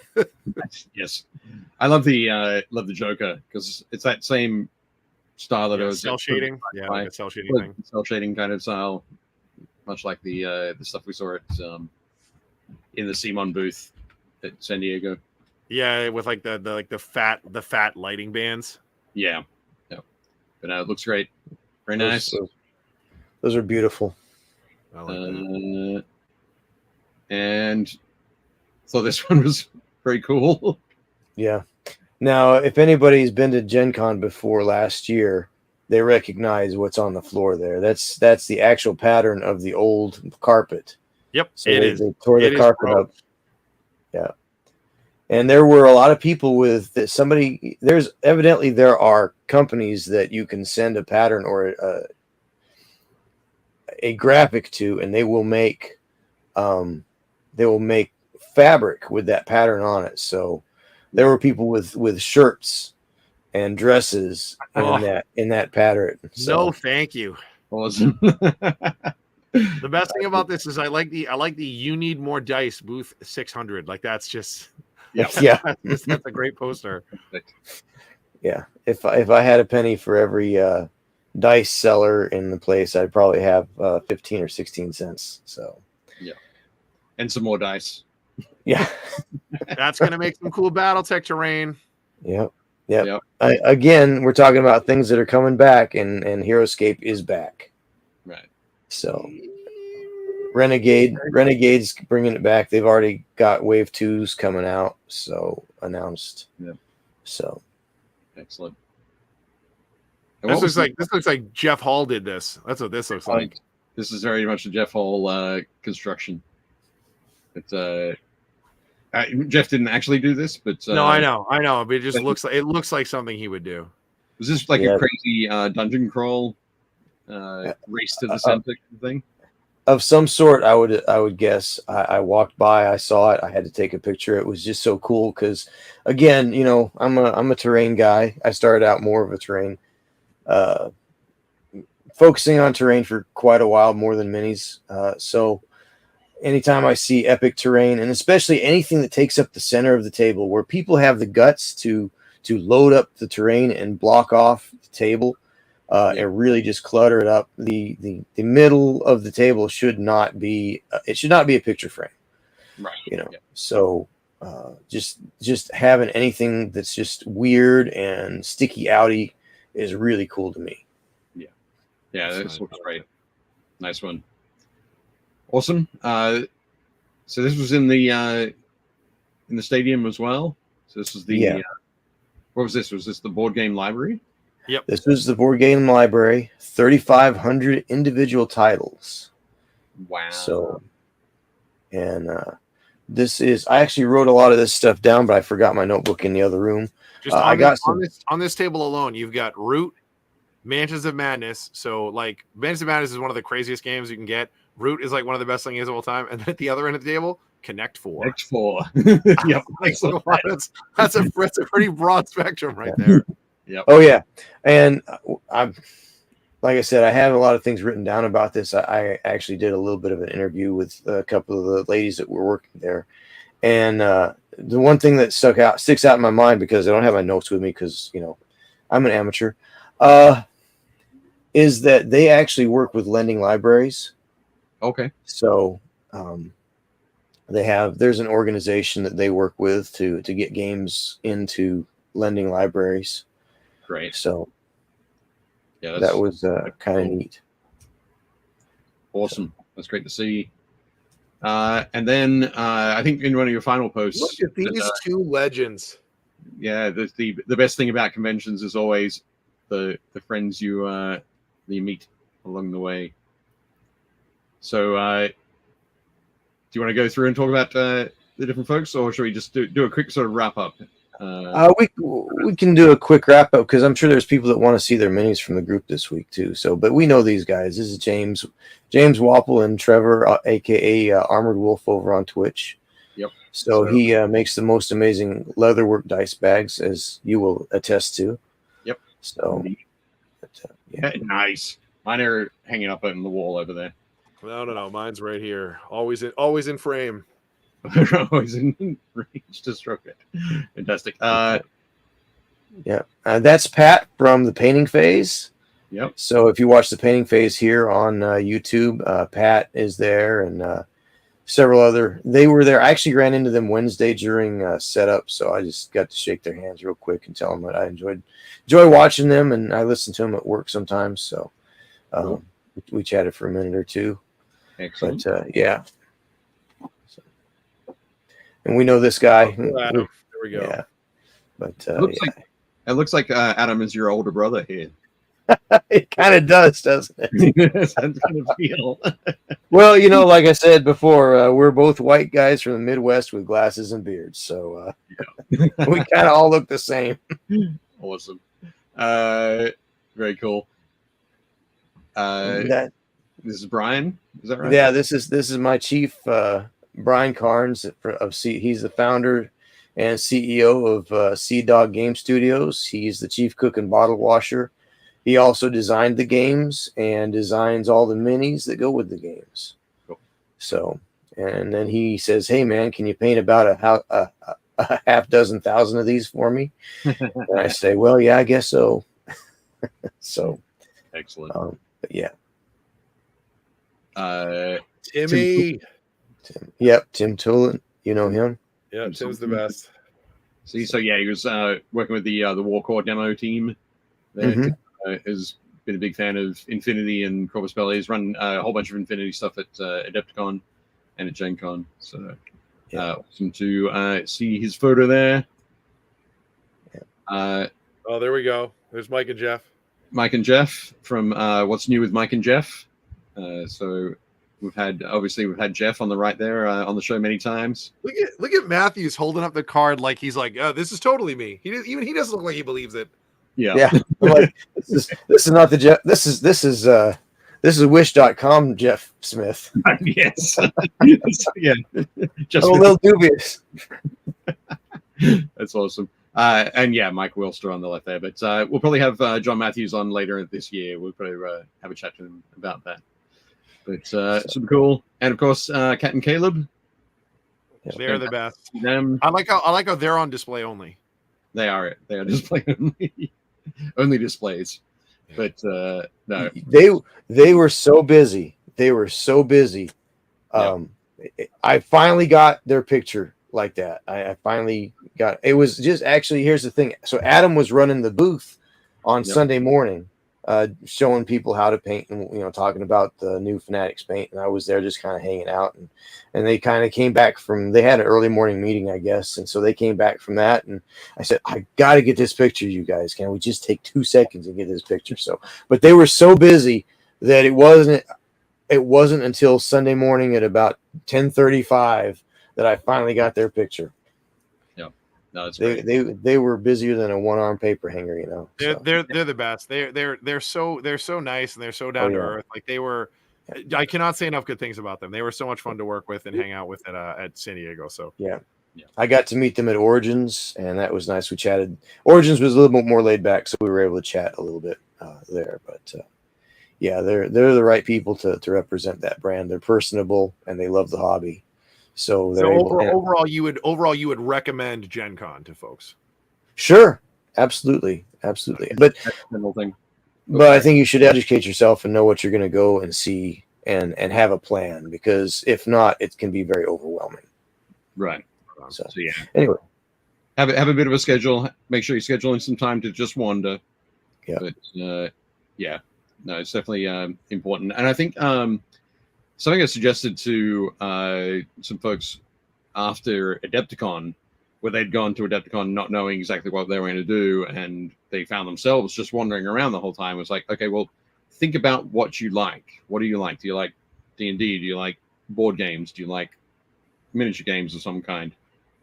Whatever it happens to be, contact the person that's organizing that or running that at the show and see if you can volunteer, see if you can help out for a couple of hours and help give some fun to other folks. It's an awesome thing to do for not just your first convention, but any convention you go to. I do that at most conventions. We talked about this before. Like I can't go to a show for 4 days and not work. Like Right. Or help out. Like I just feel like I'm not doing anything. So every show that I go to, I'm usually working at the show in some capacity. So yeah, 2005 was the very first and last convention I ever went to not doing something. Right. I mean, not playing, but actually working, doing something for somebody with a company. So yeah, no, that's great, awesome. Well, thank you very much for that, Josh. I think it was very cool to get to see all of the photos that you took. There's loads more in the Facebook group, Build Paint Play community. Go and check them out. Next year, Dave and I should be there. So with better cameras, we'll see. I mean, I can't speak to that. Yeah, your camera work was absolutely spot on. So definitely cool. We really appreciate that. But now, time for us to jump in. Let's see stuff from our community and what they've been up to. Have a speed play through this. So hit this button. There we go. Dude, so this guy looks great. Piece from Adam Weller. Sorry, just quickly, Scott says, thanks, Josh. And Dave says, awesome work, Josh. My pleasure. My pleasure. Pretty cool. So very nice. Excellent. So yeah, Adam Weller, this great orc war boss. This guy's dope. I love the green on the orc himself is such a nice, like, cool mint green. It really pops on this model because he's so dark, and it makes him look very different than the grot on his back. Yeah, which I also love. I love that this orc is, to be specific, this orc is a technical, because there's like a weapon hard point, and there's like there's a grot like manning it. Like, it's nuts. I love everything about this orc. Yeah, that looks awesome. Fantastic. Next up, Alan Borthwick. This is amazing. Painted up this Knight Rider for a buddy. That's my ringtone. I have the original Knight Rider theme as my ringtone. Oh, awesome. That's great. And I part of the reason I loved it is I had an F-body Trans Am. Like, I had a red F-body Trans Am, and I loved it. Excellent. Quickly, Scott says, good news is I have so much stuff to paint before Nova that it's only 3 more sleeps until I'm in Washington. That's messed up. That's 4 weeks.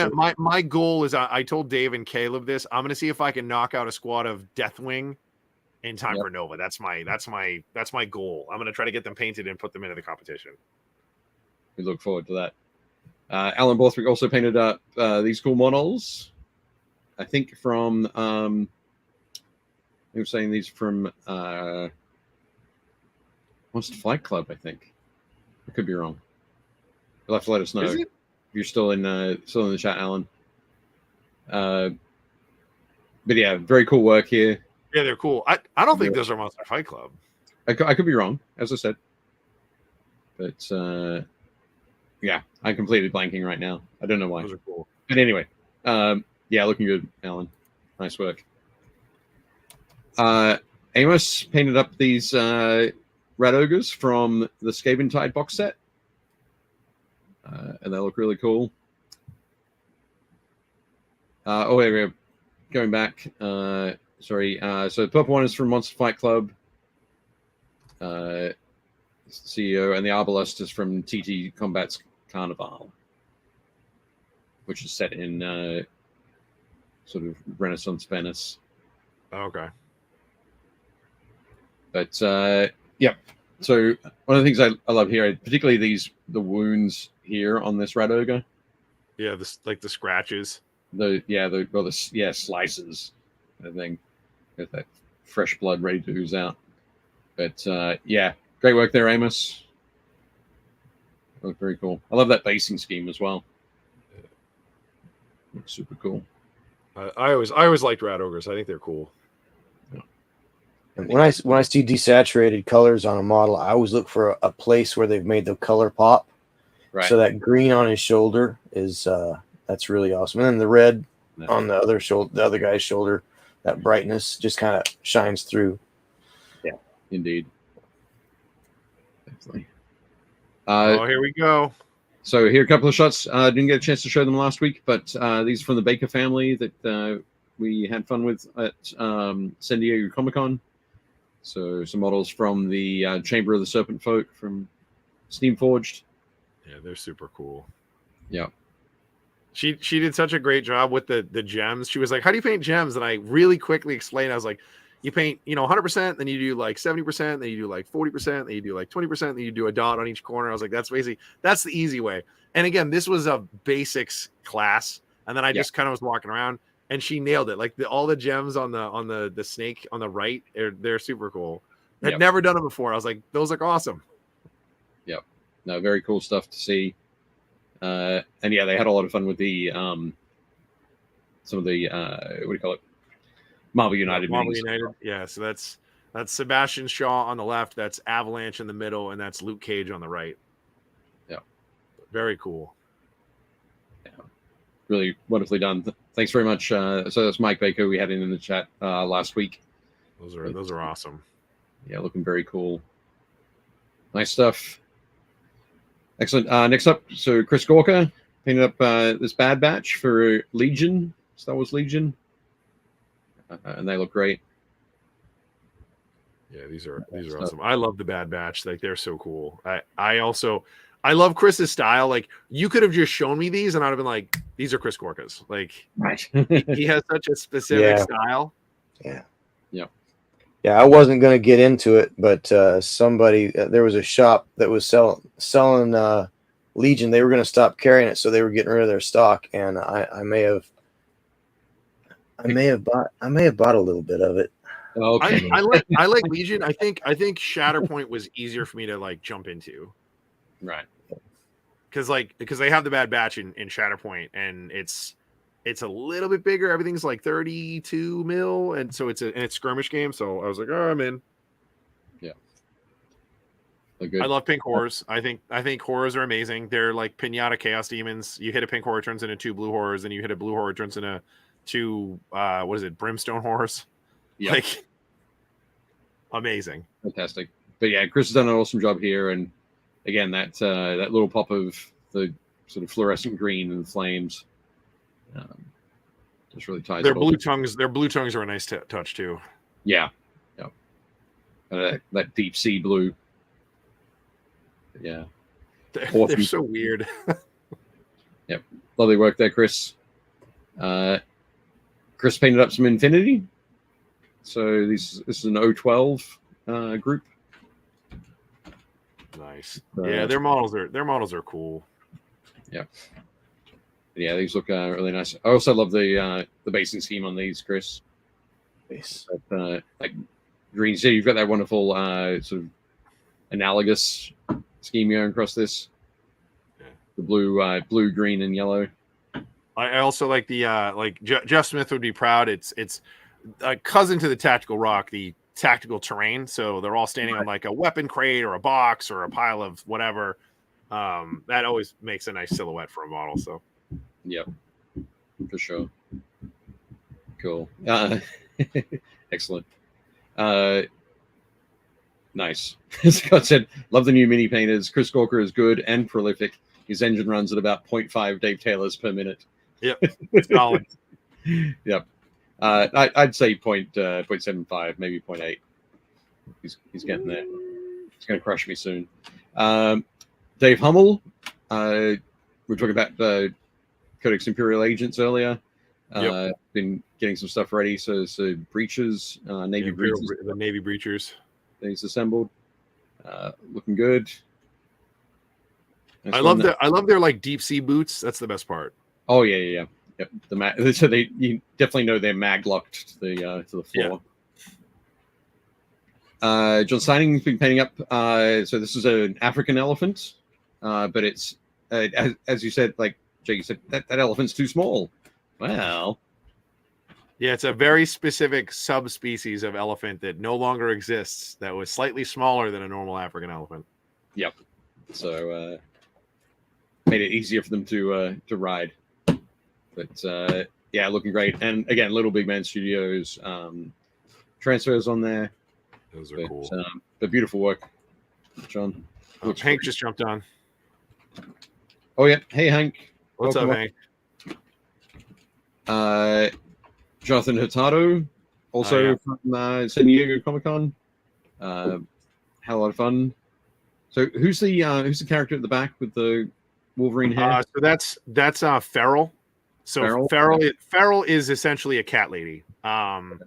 So Jonathan said he had never really done a face before, which is why he took the class. So Dave and I showed him how to do like blending and the T-zone and like how to highlight a face. And a lot of people get scared off. That's kind of the reason why we did it. And he was like, this is the best face. This is the first time I've ever done a face and not been like upset about it. And I was like, awesome. Like it's just tricks. Like all painting is just tricks and skills. It's just stuff you learn from, painting over time. And he was really excited about it. So yeah, but again, that's part of the reason we use those Marvel United minis for that. It's just so much easier to teach the technique on, that much more real estate. Yeah. And an excellent Luke Cage. Yeah, next one. Yeah. They're very Good cool. weather. Nice work. Jonathan Palomo has been getting ready for some what do you call it, Spearhead, painting up some steampunk dwarves. Yep, steampunk dwarves, Caradron Overlords, looking cool. Dude, I love those guys. I think Jonathan was like getting a little bit frustrated that he was painting brass and steel and gold on the models. Yeah, it's a lot. It's a lot of mixed metals. Yeah. Did he gloss those blue bits, or did he actually put in white high spots on those? I think that's. I don't think he's glossed them yet, but I think it's. He's getting some reflection there. I think this is. Oops, sorry.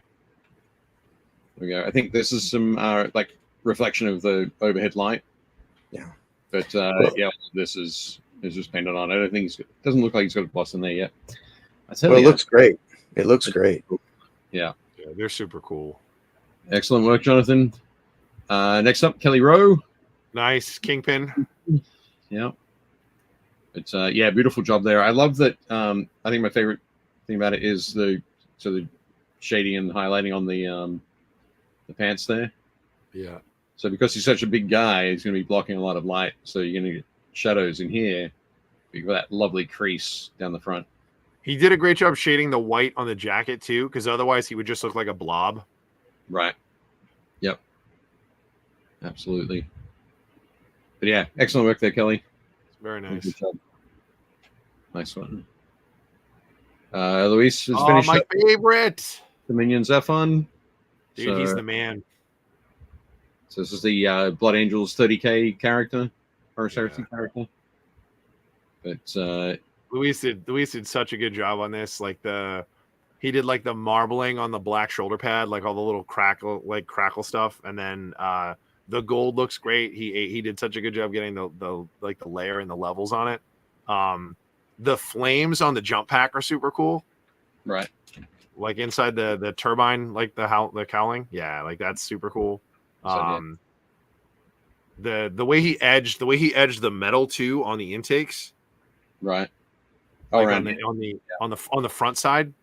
Oh, sorry. Yep. Yeah, like those, like the way he picked out the edges of that, like it just.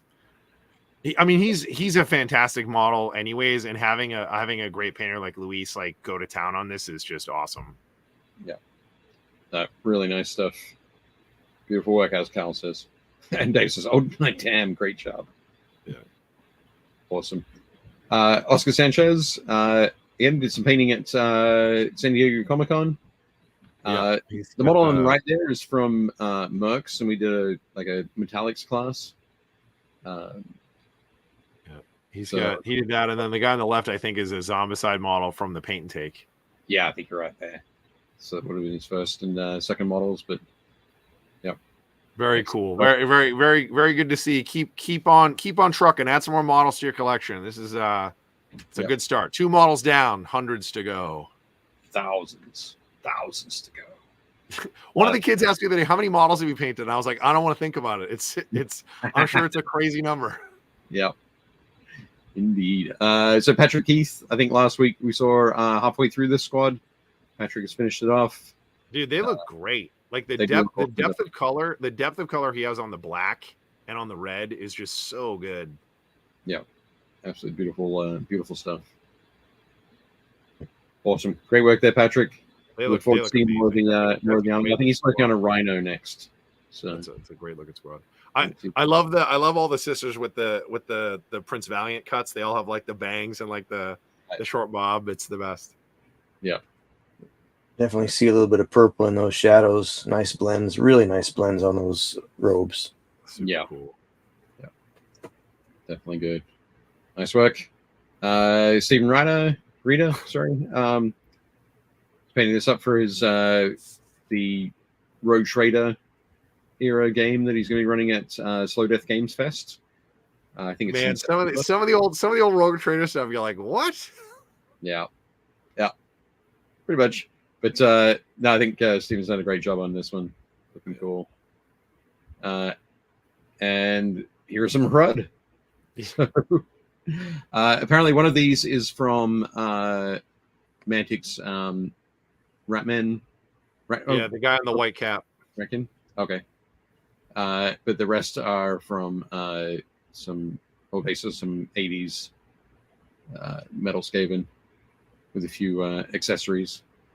The big giveaway for the GW Skaven is the giant hands.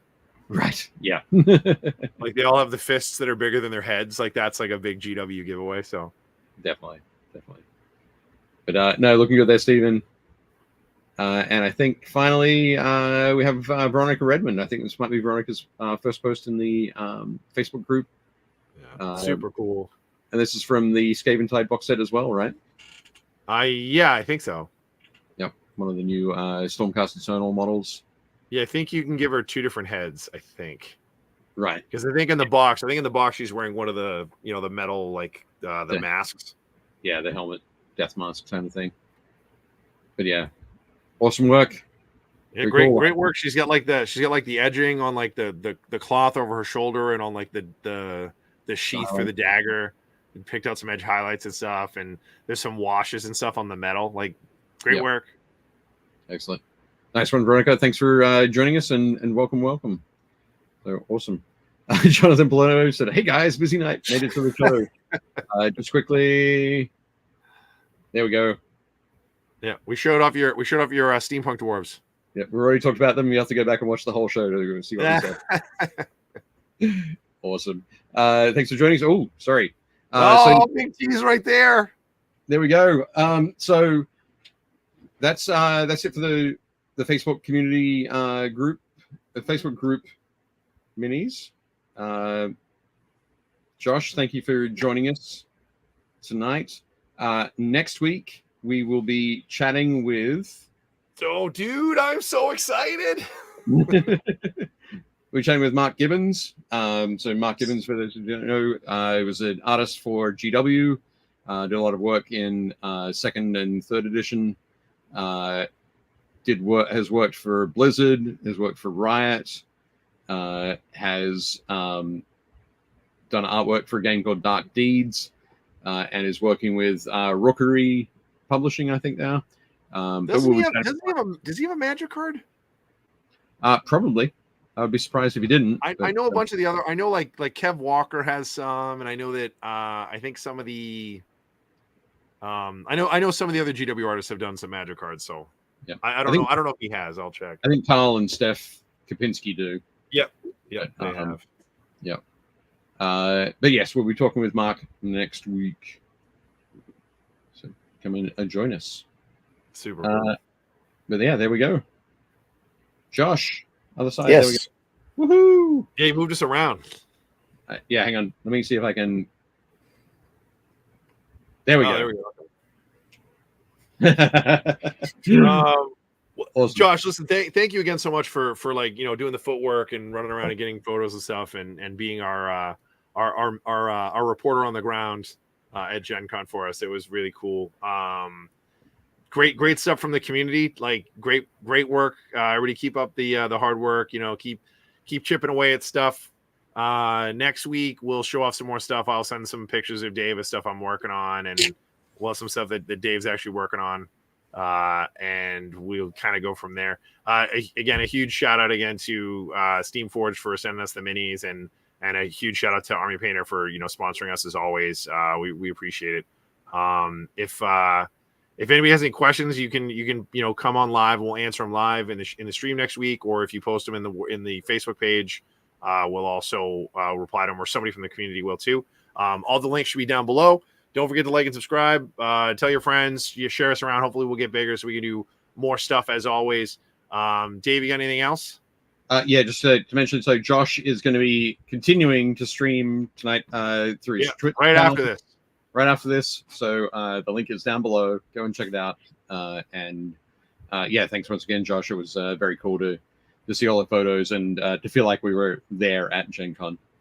Thanks for asking me. I appreciate it. Factory element. Yeah, my pleasure. I enjoyed it. I enjoyed doing it. So awesome. Nice. Cool. So yeah, I think otherwise we're all good, Jake. All right. Thank you guys so much. We will see you guys next week, same time, same channel ish. And as always, do not forget to build, paint, and play. Yeah. Awesome. Thank you.